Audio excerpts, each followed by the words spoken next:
Nah, oke ya, video kali ini saya akan membahas ergonomi Honda CBR 250RR yang generasi kedua tahun 2023 ini.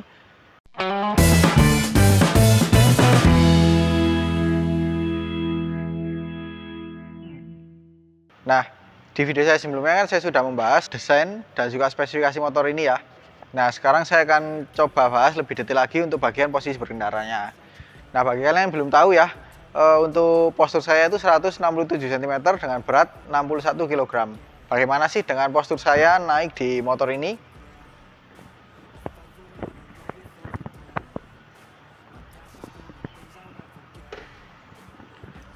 Nah, jadi seperti ini ya posisi berkendaranya. Pertama yang saya rasakan adalah dari jangkauan kaki ke tanah. Ini jinjit untuk saya yang panjang kakinya itu 70 cm.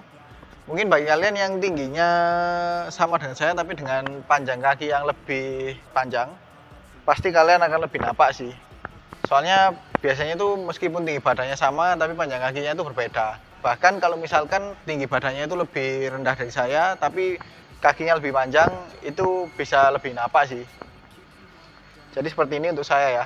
Tapi kalau napak sempurna itu cuma satu kaki. Jadi salah satu memijak ke tanah, salah satu naik ke pijakan kaki. Terus untuk joknya sendiri ya, ini secara dimensi sama dengan model sebelumnya, secara kontur juga sama ya. Dia kulitnya ini lebih halus tapi ada tekstur kasarnya. Dan untuk busanya sendiri ya, untuk sebuah motor sport sih ini pas, dia nggak terlalu tebal tapi juga nggak terlalu empuk, umum lah. Dan kalau saya duduk paling belakang, nah jadi lebih jinjit ya, karena semakin ke belakang ini kan dia semakin lebar. Jadi kaki saya lebih ngangkang, otomatis lebih jinjit. Dan untuk berat motornya sendiri ya, ini untuk yang tipe SP itu beratnya 168 kg. Kalau yang tipe standar itu 166 kg. Oh ya, ada yang kelupaan. Untuk tinggi joknya ini 790 mm. Jadi ya masih cocok lah untuk postur rata-rata orang Indonesia ya, yang tingginya itu 165 sampai 170 cm. Kemudian untuk posisi tangan ke stang ya, seperti ini. Nah, ini emang khas motor sport murni ya, dimana dia pakai stang underyoke.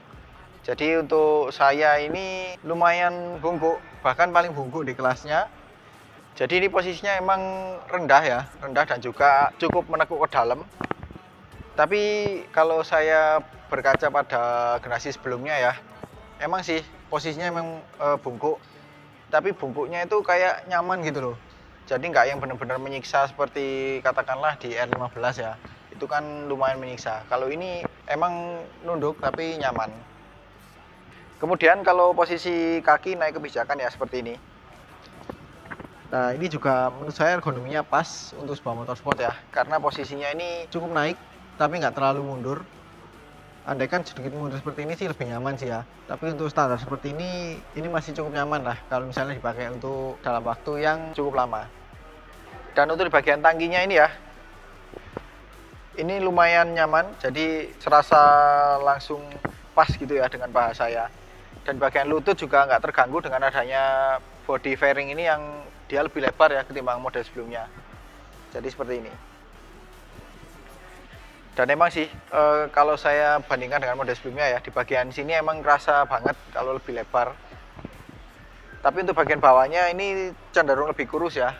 Apalagi ini kan 2 silinder. Kalau 4 silinder pasti yang di bawahnya akan lebih lebar lagi. Lalu untuk suspensi yang depan ya. Tuh, kalau saya anukan seperti ini nih rasanya empuk banget.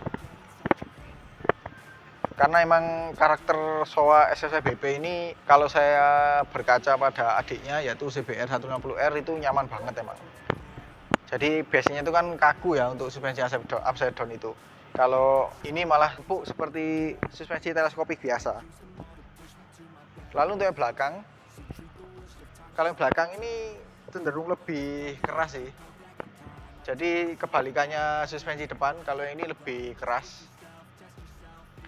Cuman ini ada setelan bebannya sih sesuai kebutuhan kalian. Kalau nggak salah ada 5 tingkatan. Kalau kalian merasa kurang cocok, kalian bisa naikkan atau turunkan. Jadi seperti itu. Oke ya, setelah ini saya akan mengajak teman saya untuk mencoba duduk di depan dan juga saya akan mencoba duduk di belakang sebagai penumpang bagaimana ergonominya. Oke ya, sekarang saya bersama dengan teman saya yaitu Rian yang akhir-akhir ini emang sering konten bareng ya. Iya. Nah, Habis ini jadi rekan gitu. oh iya. Dilihat. Duh, tekan terus ini. Iya. Nah, oke ya. Jadi bagaimana sih untuk Rian ini naik di motor ini? Nah, kalau kalian belum ingat ya atau lupa dengan posturnya berapa ya? Aku tinggi 177 cm kalau nggak salah sih. Beratnya berapa? Berat ya masih 60 kilo. 60 kilo. Nggak nambah-nambah. Kok nggak nambah-nambah ya? Kurang asupan namanya ya. Oke deh. Gimana sih untuk postur Rian ini naik di Honda CBR 250 RR ini ya? Oke, naik.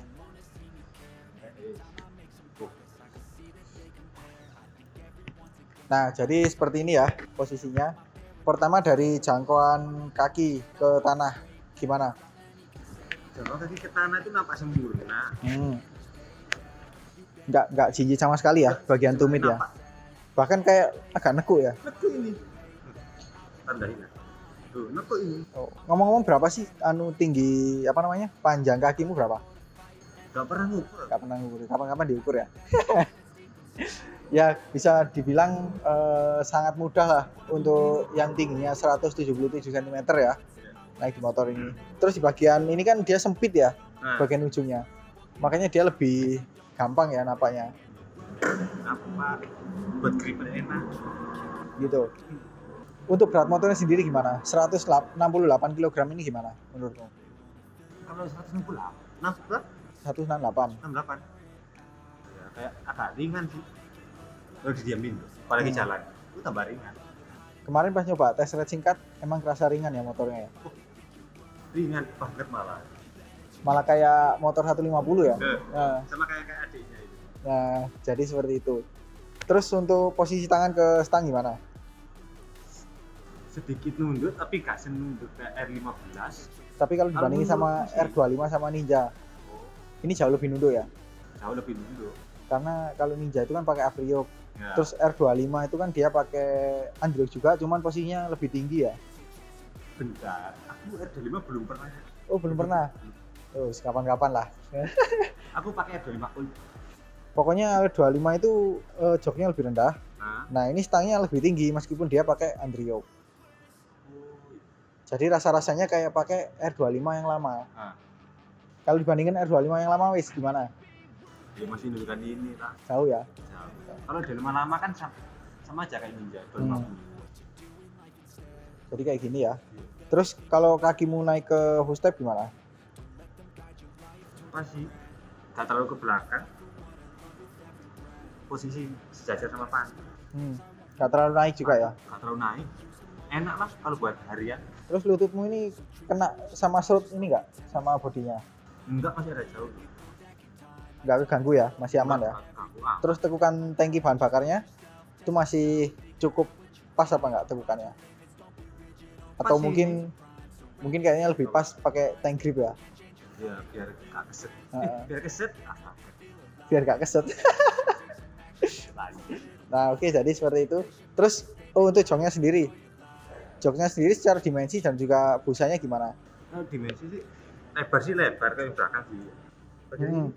Ini lebar, cuma kayak keras, gak sempit kayak Ninja atau. Oh gitu. Emang mungkin ini ya busanya mungkin ya lebih padat gitu. Iya. Oke. Terus untuk suspensi yang depan ngayun banget ya. Empuk kalau ini daripada yang lain. Dibandingkan dengan model sebelumnya kan ini kayak lebih empuk ya. Kalau yang model sebelumnya kan sedikit kaku.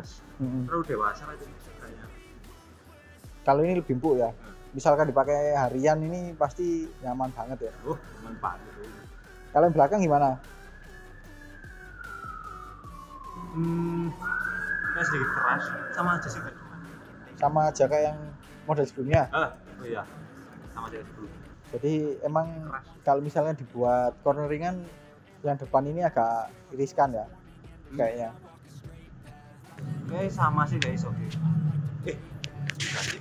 Agak kaku. Kalau yang Kalau 150 lebih nyaman 150. Lebih dikit. Cuman kita kan belum nyoba di jalan raya langsung kan, makanya belum bisa menilai secara detail lah. Iya. Oke. Halo, Nah, sekarang saya akan mencoba duduk di belakang sebagai penumpang ya. Bagaimana sih ergonominya?